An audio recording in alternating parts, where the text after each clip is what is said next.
It's time for the Week 3 Upset Alert Meter. We'll go through and rate each of the underdogs' chances from no chance to it's happening. The records of the underdogs have been updated below. The big developments last week, Ohio pulling off the it's happening upset, and South Florida with a puncher's chance getting the job done. Let's start with South Florida. They've shocked the country 2 weeks in a row. Now they head on the road to play Miami. Can they keep the magic going and make it happen again? I'm going to say it's upset alert, but I won't go full-blown it's happening. I think Miami, a much more aggressive play caller, and Shannon Dawson. South Florida, to win this game, they have to bring their A game, and they brought like their B- game versus Florida and still won, which is very impressive.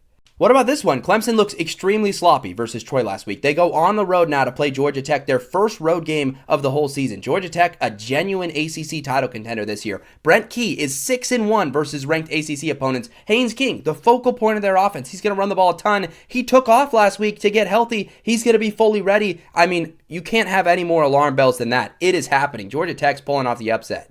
What about Oregon? They're coming off a game where they eviscerated Oklahoma State. Could they be caught looking ahead to a rivalry game next week in Penn State in a couple weeks versus Northwestern? Definitely not. I don't think Northwestern has a shot in the world to win this game. This is a team that lost by 20 to Tulane earlier this season. Northwestern's just not good enough. Oklahoma heads on the road to play Temple, and there's a layer of intrigue here. This isn't your typical just terrible Temple team that's going to roll over. They're well coached. They have a decent quarterback. I think there's a shot in the dark here, maybe. Oklahoma's still really good. Will probably win by a lot, but shot in the dark. Vandy is coming off of a very impressive road victory at Virginia Tech where they dismantled them in the second half. South Carolina notably had more trouble with the same team at a neutral site. Their offense also sputtered last week quietly against SC State. Vandy just looks like a more well-oiled machine right now. They straight up look like a better team. I think Pavia has what it takes to pull off upsets like this. I'm rocking with the doors. I think it is happening.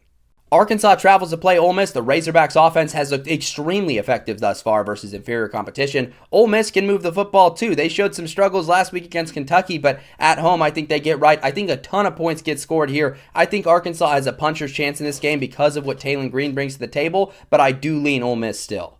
Wisconsin heads on the road to Tuscaloosa to play an Alabama team that's already lost in upset fashion this year, but Alabama at home, I think they're great. The one no-chance upset that ever happened was Oklahoma beating Alabama last year. I'm going to try and exercise those demons by saying, you know what? No chance. I don't think there's any chance Alabama loses at home. USC's offense has looked incredible this year, but they travel to play a Purdue team that maybe could be underrated this year. They already have more wins than last season. Purdue's still not great, but there's a shot in the dark with their new pieces and the high energy. They come out, they make a few things happen. Still probably going to be USC, though. Utah's looked extremely good so far. There's no football-related reason that Wyoming should win. Laramie, though, is a scary place to go play. A shot in the dark just for the fact that where this game's being played. Finally, we've got Oregon State at Texas Tech. Because it's Tech's first real opponent they're playing, I'm going to say a puncher's chance for an Oregon State team that has a lot of offensive upside.